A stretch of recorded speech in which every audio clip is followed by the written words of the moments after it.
Hey everybody, today I got a 2018 Ford Transit with a 3.5 twin turbo EcoBoost. It's got a coolant leak because Transits love their coolant leaks. I've already got it hooked up on the pressure tester. I've already found it, but I figured I'd loop you guys in since I haven't shown this one before. So here we go. Vehicle operator said that there was no coolant left in the reserve bottle, and as you can see, this one's been replaced.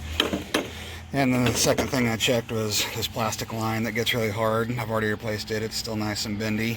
The bottle's nice and dry. They said it wasn't leaving a puddle at the station. But right now I've got about 7 psi on it. It's not leaking. Let me jack it up to about 21 psi. This is when the capper leaves, and I'll show you where we're leaking from. You can see our leak right there. Looks like it's that plastic fitting. See if I can get you some better light on it. That plastic fitting there where it tees off. It's just cracked plastic, and it's been spraying right on the exhaust manifold, and that's why we're not really seeing any pooling up, because it's pretty much vaporizing away. And go ahead and release this pressure before we make an even bigger mess. Let's go locate this part. Alright, we're up underneath here now so I can give you a better view. As you can see, there's our component right there. It's leaking. It's that plastic right above that rearward hose. We can zoom in here a bit. And hence, there it is, and it connects to these two metal lines that go to the rear heater core, and then it's got a Y connection up by the fuse box, and then another hose goes up to the heater core. That is all one assembly. Even though it's just that little plastic piece that's broken, good luck finding that. You got to replace the entire assembly. It occurred to me that some of you looking for this video may actually be on the side of the road right now, wondering where the leak is coming from on your Transit.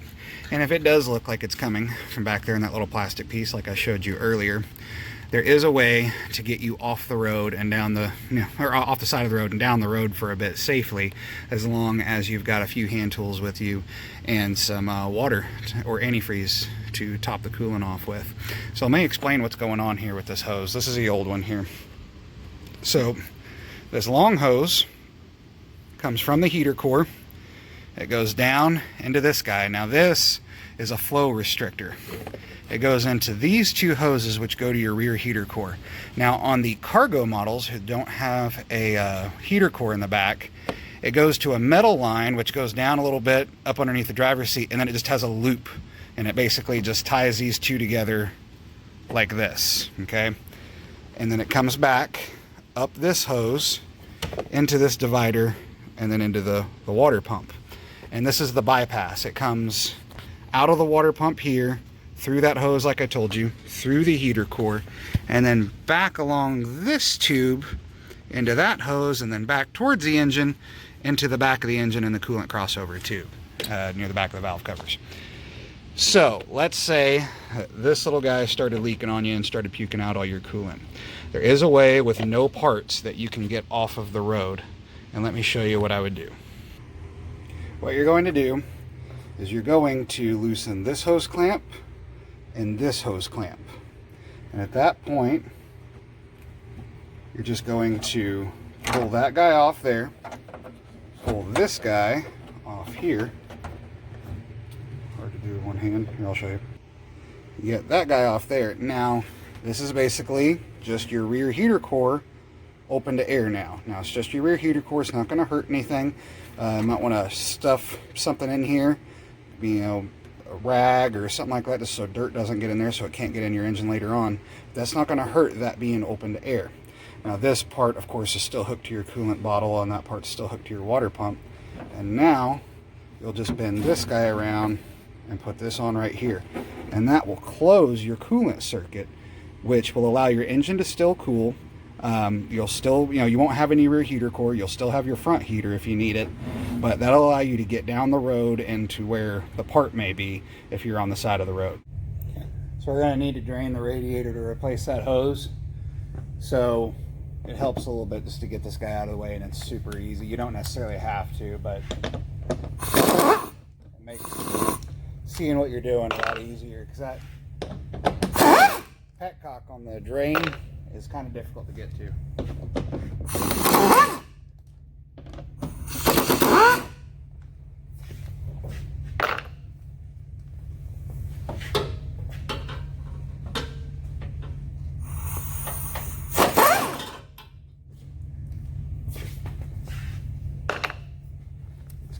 two right up in here. They're also 10 mils.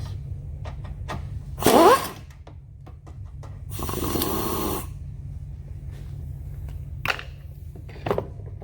this whole guy will come out.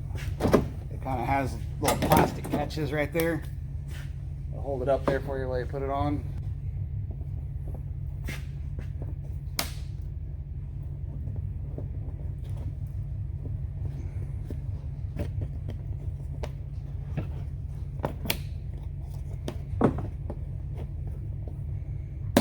There we go. It holds on to the AC line. Getting in a hurry.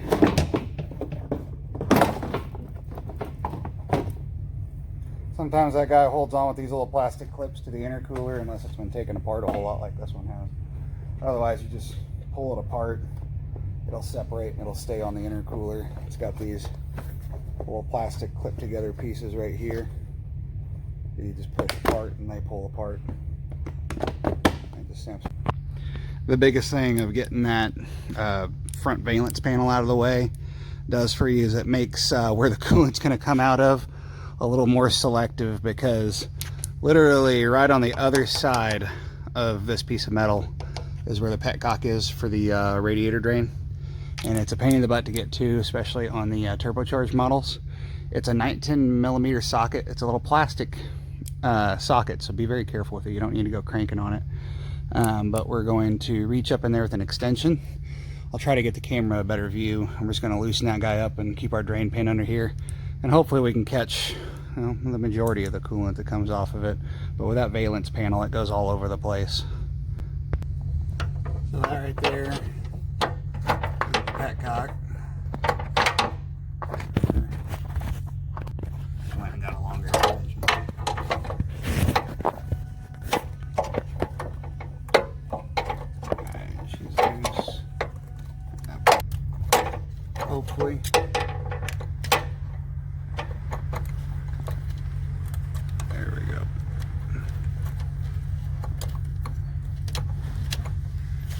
And there's the coolant.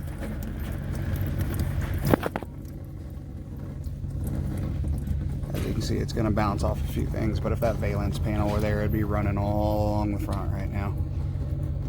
Next, we're going to take our spring clamp tool and get these two hose clamps off down here. I imagine if your dexterity with pliers is pretty good, you might be able to get some in here, but man, a spring clamp tool just wins the day. I already got this one done off camera. It's kind of sprung open right now. Just move it over there under the metal hose.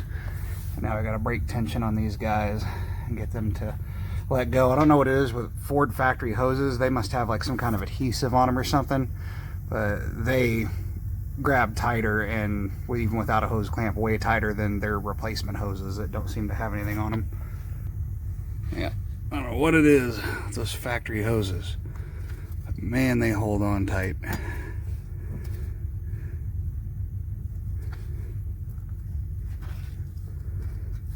I've even broke tension, but there we go. Have your drain pan handy. Hopefully the other one shouldn't have anything in it. Who knows, it might not actually be an adhesive or something. It might just be all the heat just from being on there for so long, but it just seems like the ones that Ford put on there really love to hold on. Just getting them to spin a little bit can be murder.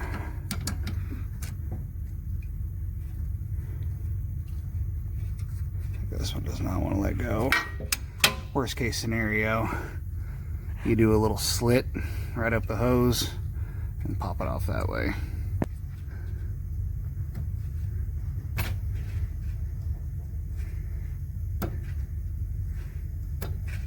Sharp knife sure helps.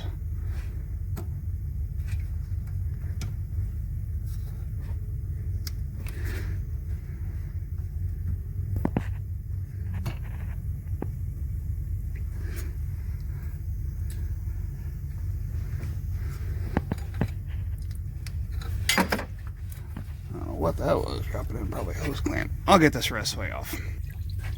Like I thought, there wasn't a whole lot in there. Alright, we did have to cut that one to get them to let go. It was just holding on for dear life. We can go back to the top side now. Alright, now here we are back on the top side. This line right here heads down to that junction. So it's got a little plastic keeper right here on the brake booster that we'll need to get off. Let's see if I can get you some better light there.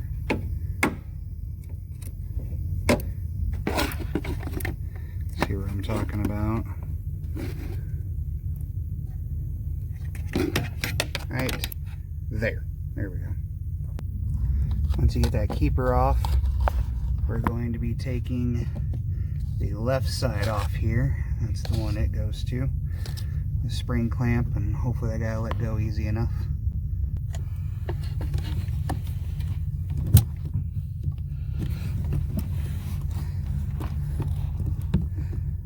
This is another area where a spring clamp is just necessary.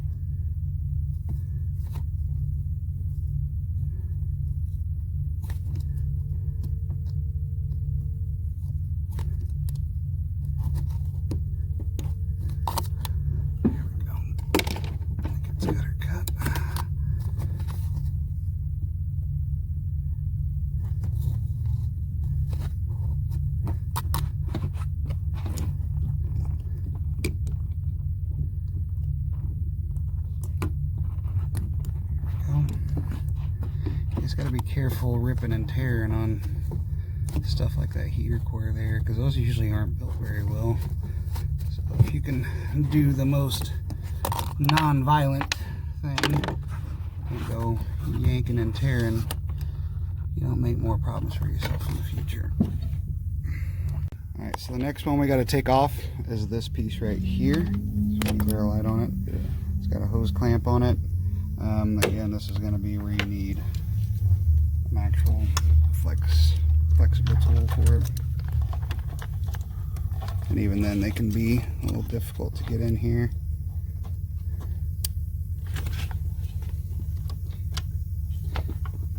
Especially these locking clamps. God, I hate them.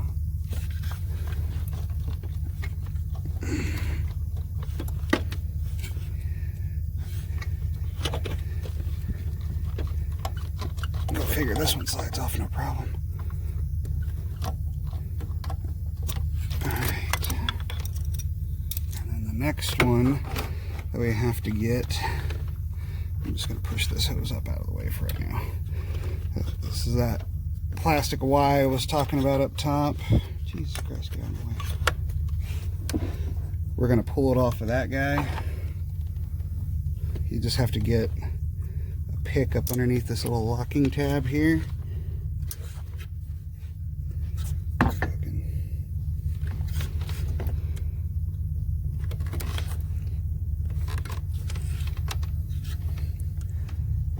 Says this thing breaks because it just feels so brittle. Let's get that lifted, just lock that whole thing off the front there. Really? That's the game we're playing.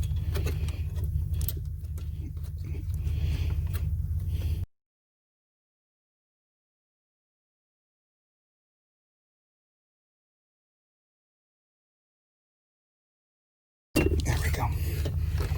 And then the last one will be right down here on the thermostat housing. See if you can get a good angle of that.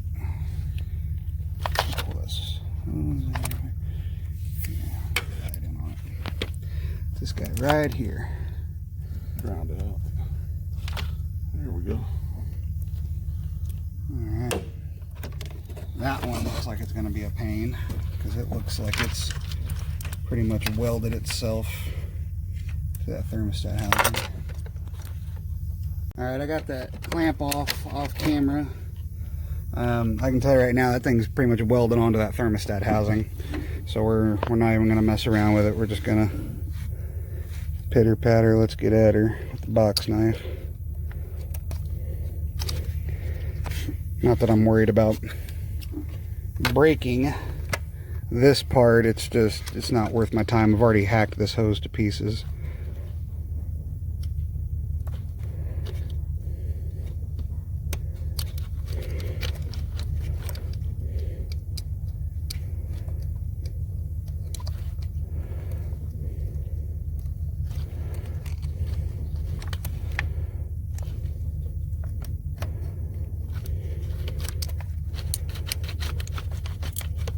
There we go.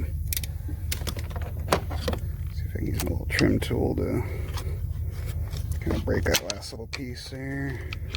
I think that's got her. A little bit left in that line. Whew, it might be a little bit more than a little bit. Slid the drain pan underneath. I guess there's a little bit more in there than I thought.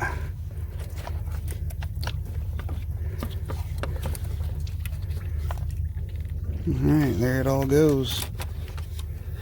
So now that was pretty much the last piece that had to come off. I'm gonna fish this guy up and out of here. I don't think I missed any clips. I probably did. There's probably some clips holding. Oh no, yeah, that's right. We missed a hose. Where did we?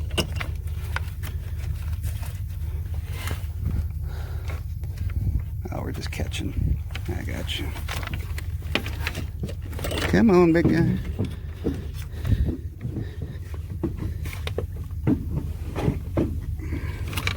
There we go.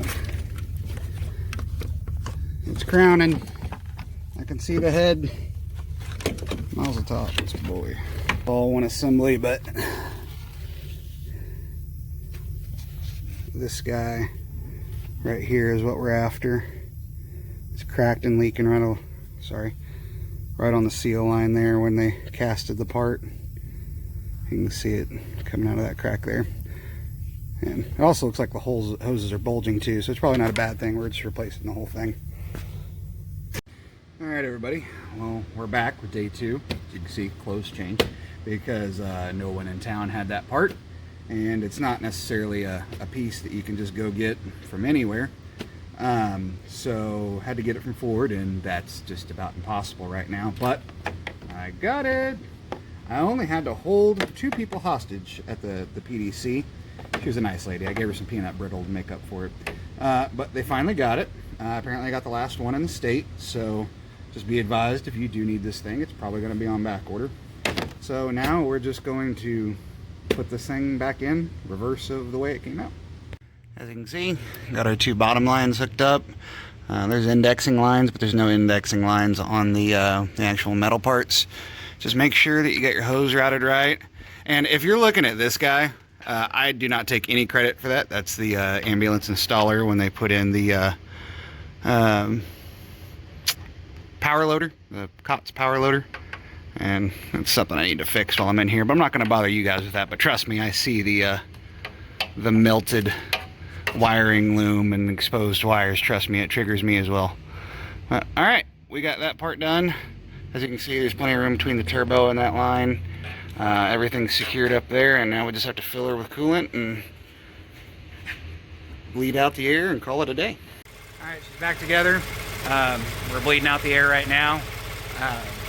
Once you get the thermostat to open at least once, so that top radiator hose got warm at least once after idling for a little bit, turn it off, let it sit for a bit with the radiator cap off, top it off to the max fill line again, go take it for a quick drive, come back, let it sit for about an hour or so if you can.